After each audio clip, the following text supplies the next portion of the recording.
नमस्कार दोस्तों, मैं सुजीत बाजपेयी आप सभी लोगों का बहुत स्वागत करता हूं। और चलिए आज के सेशन को शुरू करते हैं। क्लास 8 की NCERT chapter number 9 modern Indian history. Base book मैंने इंग्लिश की रखी हुई है, ठीक है। और मैं bilingual, I will teach you bilingual, ठीक है। इंग्लिश में पढ़ाई करेंगे हम लोग अपनी इंग्लिश। अच्छा भाई, तो चैप्टर नंबर 9 बड़ा चैप्टर है। मैंने इसको दो पार्ट्स में ब्रेक कर दिया है। एंड इसमें जो हम लोग अभी अपना कार्यक्रम शुरू करेंगे वो है the March two Dandi. Dandi this is a place in Gujarat. Gujarat के अंदर में एक जिला है नवसारी। नवसारी जिले की अंदर में जगह पड़ती है दांडी। और दांडी मार्च क्यों हुआ था? अंग्रेज नमक के कानून, नमक को बनाने का जो पूरा प्रोसेस है, ठीक है, वो सरकारी नियंत्रण में रखना चाह रहे थे। और कांग्रेस के लोग, खासतौर पर गांधी जी ये कह रहे थे कि नमक एक ऐसा मुद्दा है जो सरकारी नियंत्रण से मुक्त होना चाहिए।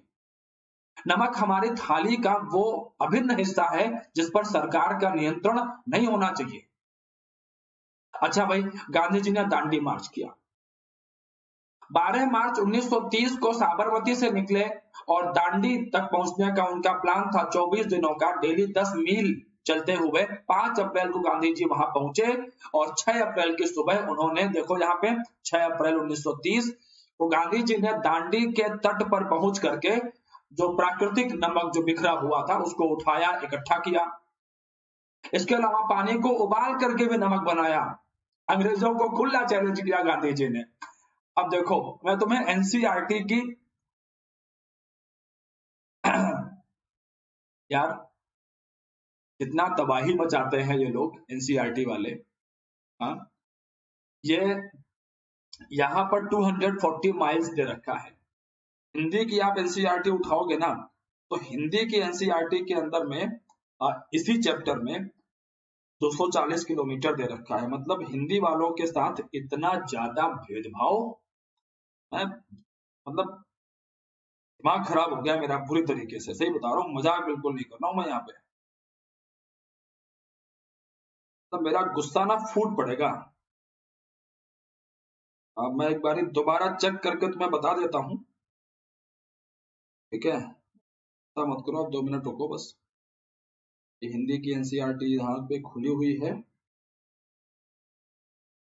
यस, हिंदी की एनसीईआरटी में 240 किलोमीटर दे रखा है।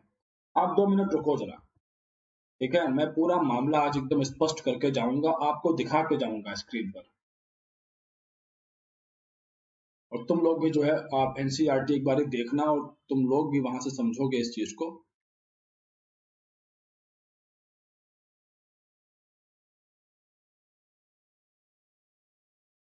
आज मैं तुम्हें अपने खजाने की यात्रा करवाता हूँ। और एनसीईआरटी, एक आ गई एनसीईआरटी,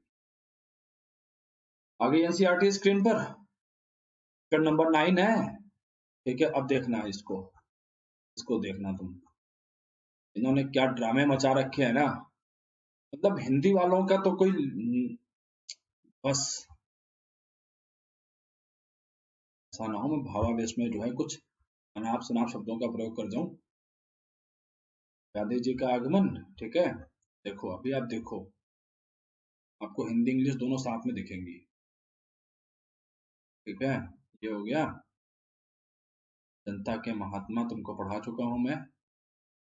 122 पेज बस आ जाए, रहा पेज। ये देखो, ये देखो क्या लिखा है, 240 किलोमीटर लिखा है, 240 किलोमीटर। और अब देखो इंग्लिश की एनसीईआरटी 140 माइल्स।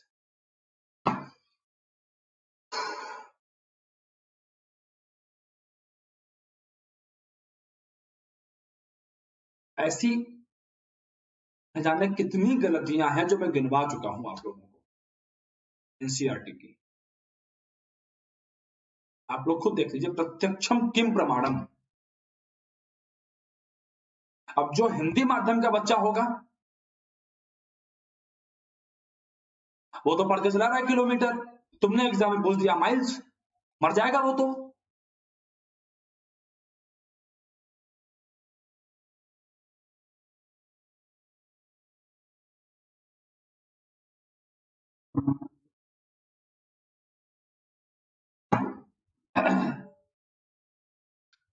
इसीलिए मैं आप लोगों को इंग्लिश वाले एनसीईआरटी से पढ़ाता हूं, और मैं खुद भी निगाह रखता हूं हिंदी वाली एनसीईआरटी के ऊपर में।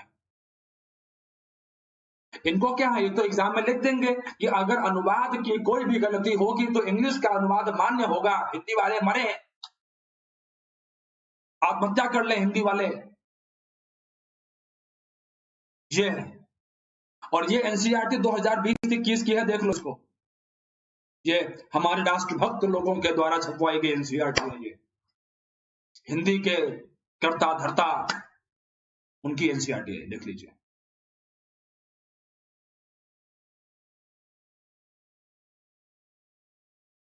राजनीति करवा लो सबसे बस। चलिए देखिए यहां पर 240 माइल्स की यात्रा करी गांधी जी ने यहां पर। अच्छा भाई, तो अभी अल्टीमेटली यहां पर है क्या चीज, नमक कानून को तोड़ा गांधी जी ने।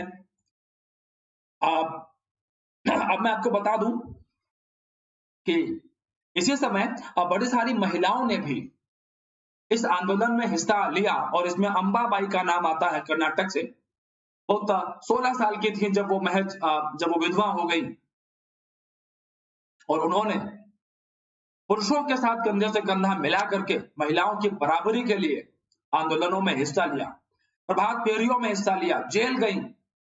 इसके बावजूद वो लगातार आजादी के लिए और महिलाओं की हक के लिए आवाज उठाती रही। अंबाबाई फ्रॉम कर्नाटका। सरोजिनी नायडू भी एक बहुत बड़ा नाम थी। सरोजिनी नायडू जो कि कांग्रेस की पहली भारतीय महिला अध्यक्षा बनी 1925 में कानपुर अधिवेशन में। ये एक चित्र है जब सेकंड राउंड टेबल कॉन्फ्रेंस में पार्टिसिपेट करने के लिए गांधी जी यूरोप गए थे, लंदन गए थे। तो जब गांधी जी ने मीटिंग छोड़ी और भारत लौटने के लिए रवाना हुए, तो यूरोप में कई देशों से होते हुए आए थे, ताकि वहां के लोगों को, वहां के नेताओं को, वहां की जनता को बता सके कि अंग्रेज हमारे देश में क्या कर रहे हैं। ये पेरिस 1931 का दृश्य है। सरोजिनी नायडू जी हैं और ये गांधी जी हैं। अच्छा भाई, इन सबके बीच में अंग्रेजों को जब इस बात का एहसास हो गया कि अब भारत में हमें कुछ सुधार करने पड़ेंगे, तो वो 1935 का 1935 का प्रोविंशियल ऑटोनॉमी उन्होंने प्रदान की, प्रांतों को स्वायत्तता प्रदान की और चुनाव करवा दिए। 1937 के अंदर में इलेक्शंस करवाए, और 11 में से 7 राज्यों में सरकार बनी कांग्रेस की। अब कई अन्य स्रोतों में डी बसु जैसे हो गए, एम लक्ष्मीकांत हो गए, वो 7 नहीं बताते, 8 बताते हैं अपनी पुस्तकों में। मेरे पास तो लिस्ट पड़ी है कि कैसे कैसे कहां पर 8 राज्यों में सरकार बनी कांग्रेस की, लेकिन एनसीईआरटी में जो 7 लिखा है, पढ़ो 7।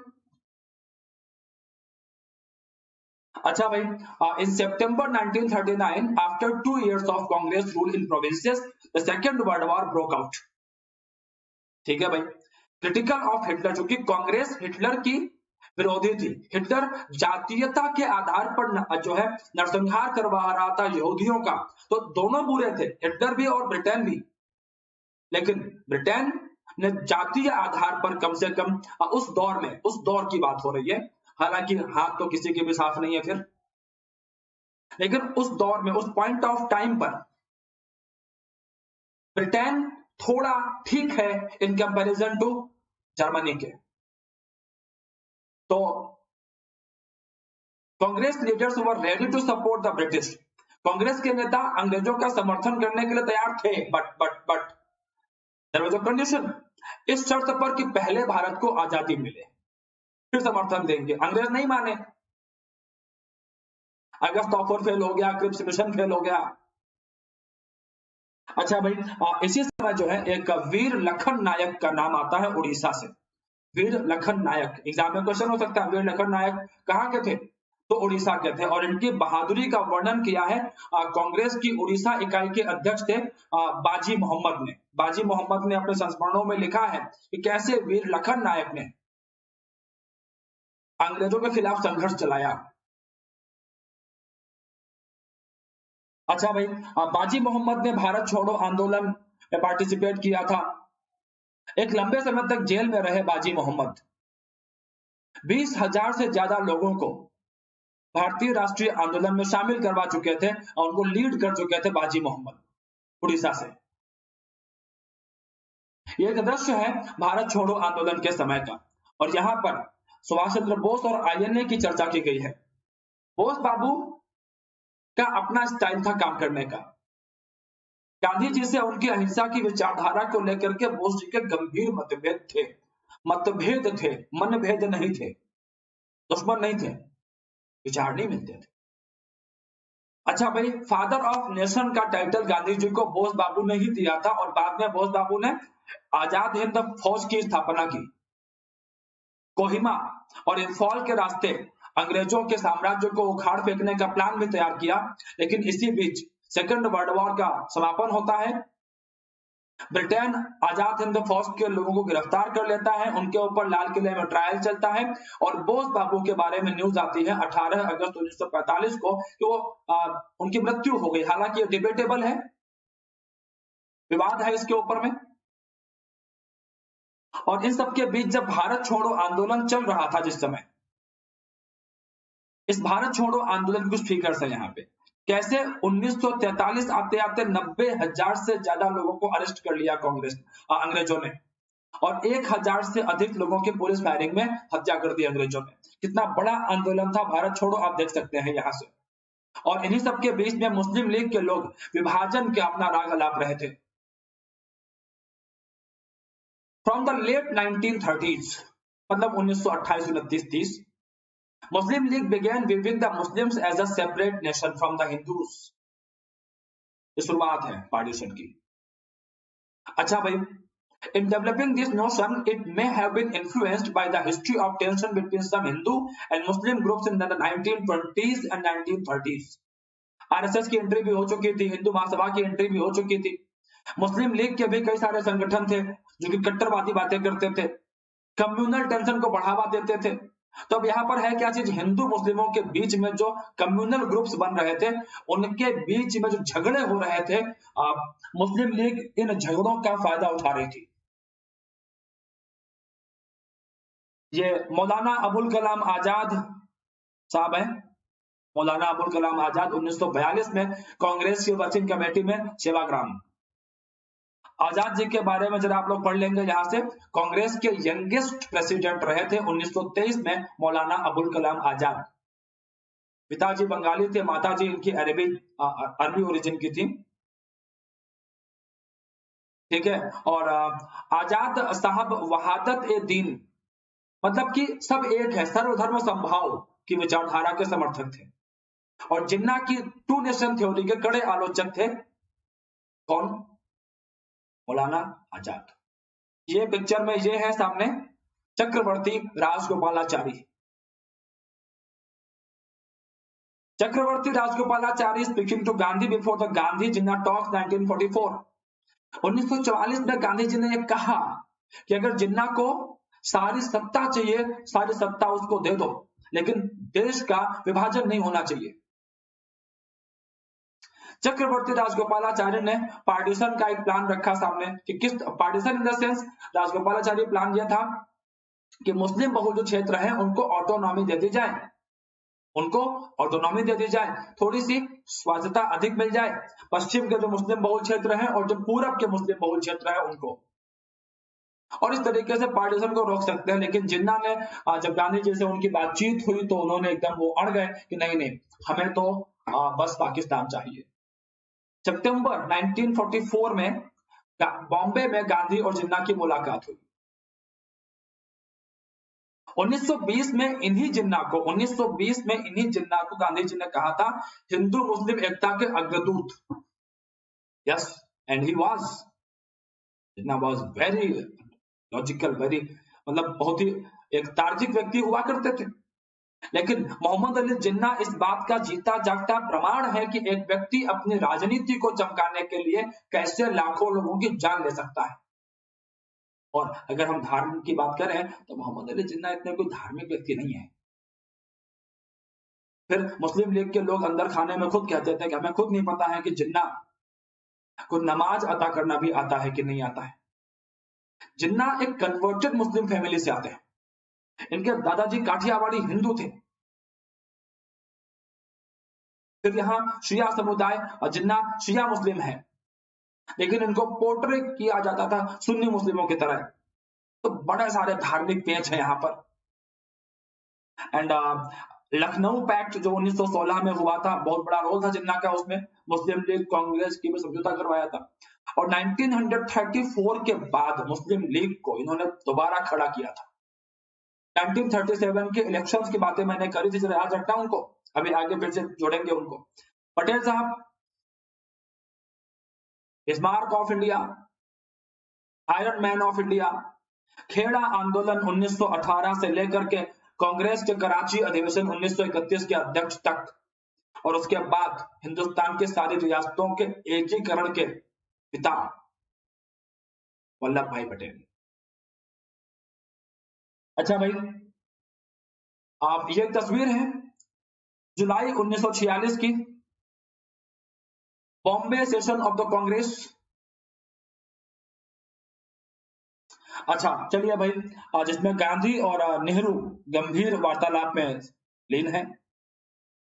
1937 में जब चुनाव हुए तो जिन्ना ने यह बात ठान ली कि अब तो पाकिस्तान बनवाना ही बनवाना है, क्योंकि मोहम्मद अली जिन्ना की बहुत बुरी हार हुई थी, मुस्लिम लीग की बहुत बुरी हार हुई थी। और कांग्रेस अगर थोड़ा दिमाग से काम करती तो वो जिन्ना के इस डर को दूर कर सकती थी। जिन्ना को लगा कि भारत में मुस्लिमों की आबादी बहुत कम है, और जब देश आजाद हो जाएगा तो मुस्लिम हमेशा जो है एक सबऑर्डिनेट की तरह ही रहेंगे, यहाँ पर अधीनस्थ की तरह ही रहेंगे मुस्लिम। ये बात समझ में आई जिन्ना को। अब इसी सबके बीच में उत्तर प्रदेश यूनाइटेड प्रोविंस के अंदर में कांग्रेस के पास पूर्ण बहुमत नहीं था, और जिन्ना ने प्रपोजल दिया कांग्रेस को कि मिलकर सरकार बना लेते हैं। कहते हैं ना, कभी कभी जो है, आपको जो व्यक्ति बुरा लग रहा है ना, कभी कभी उससे बात कर लेनी चाहिए। नेहरू को लग रहा था ये कम्युनल सोच के व्यक्ति हैं, इससे क्या बात करेंगे। और कांग्रेस ने जिन्ना के इस प्रस्ताव को, मुस्लिम लीग के इस प्रस्ताव को ठुकरा दिया। हो सकता था कि अगर कांग्रेस समझौता कर लेती मुस्लिम लीग से, तो शायद जिन्ना का वो जो डर है वो शायद थोड़ा घट सकता था, कुछ उल्टा भी हो सकता था, संभावना है। इसके अलावा कांग्रेस ने एक और गलती करी। कांग्रेस ने 1930 में जब जिन्ना और मुस्लिम लीग के लोगों ने टू नेशन थ्योरी की तरफ काम करना शुरू किया, तब कांग्रेस के पास भी तो ढेरों मुस्लिम नेता थे। मौलाना आजाद हैं, ये साहब जो है, ये कौन है, ये है बादशाह खान, अब्दुल गफ्फार खान। पर्सनालिटी देखो, कम से कम 6 फीट की हाइट है इनकी। खुदाई खिदमतगार संगठन था, अहिंसा की विचारधारा को फॉलो करते थे। ये तस्वीर है इनकी बिहार की, मार्च 1947 की। गांधी जी और बादशाह खान अलग अलग इलाकों के दौरे कर रहे थे, दंगाइयों को समझाने के लिए कि आपस में मत लड़ो। लेकिन बहुत देर हो चुकी थी यहां तक आते आते। कांग्रेस ने 1930 के बाद ही अगर अपने लोगों को, मुस्लिम नेताओं को, इसके अलावा जो कांग्रेस के अंदर जो मुस्लिम नेता थे और जो कांग्रेस का पूरा काडर था, अगर उसे इस काम पर लगा दिया होता कि भारत की मुस्लिम जनता से बातचीत करो, उनको भरोसे में लो,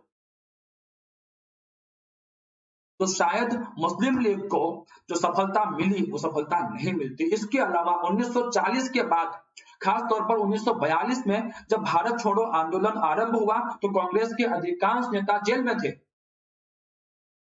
और ये जो गैप बना 2.5-3 साल का, मोहम्मद अली जिन्ना ने खूब नफरतें फैलाई क्योंकि उनके सब नेता बाहर थे।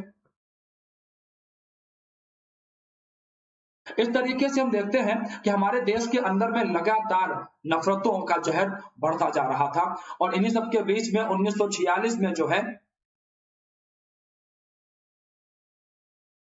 जब कैबिनेट मिशन भारत आया तो मोहम्मद अली जिन्ना ने उसके सामने पाकिस्तान की डिमांड रखी, लेकिन कैबिनेट मिशन ने पाकिस्तान की मांग को मना कर दिया और इसके विरोध में जिन्ना ने एक बहुत बड़ी मीटिंग का आह्वान किया और 16 अगस्त 1946 को DAD हो गया, डायरेक्ट एक्शन डे। दंगे भड़क गए कलकत्ता के अंदर में और हमारा देश आजाद हुआ दंगों की इन लपटों के बीच में। अच्छा भाई, ऐसा ही एक केस स्टडी है, अफ्रीका का एक देश है घाना। ये कंट्री है अफ्रीका का, देश कहां का है? अफ्रीका का। घाना को पहले गोल्ड कोस्ट भी कहते थे और अफ्रीका के अंदर में यूरोपीय देशों ने क्या किया कि वहां पर जो जनजातीय नेता थे उनके हाथों में बंदूकें थमा दी, गन्स थमा दी और उन्हें तानाशाह के रूप में बिठा दिया। लोकल बंदा ही है, तानाशाह के जैसे काम कर रहा है और वो डील कर रहा है अलग अलग यूरोपियन पावर से, कहीं ब्रिटेन है, कहीं जर्मनी है, कहीं फ्रांस है। ओके, चलिए, इसमें जो लीडर यहाँ पर थे फ्रीडम मूवमेंट के जो नेता थे यहाँ पे क्वामे, क्या नाम भैया, बड़ा अजीब सा नाम है, निक्रुमा, देख लेना नाम इनका। जो खास बात है, घाना गोल्ड कोस्ट के नाम से जाना जाता था, अफ्रीका के अंदर में है, ये कुछ खास बातें हैं, ये पॉइंट तुम्हारे मतलब के हो सकते हैं एग्जाम में। क्वेश्चन वर्ड हिस्ट्री का नहीं होगा, होगा तुम्हारी किताब से ही, ठीक है। बाकी तो इसमें कुछ ऐसा पॉइंट लग नहीं रहा मतलब का तुम्हारे होगा, ठीक है भाई। ये सारा हो गया। अब संविधान वगैरह कैसे बनेगा इसकी चर्चा करेंगे अगले सेशन में, ठीक है भाई। Thank you.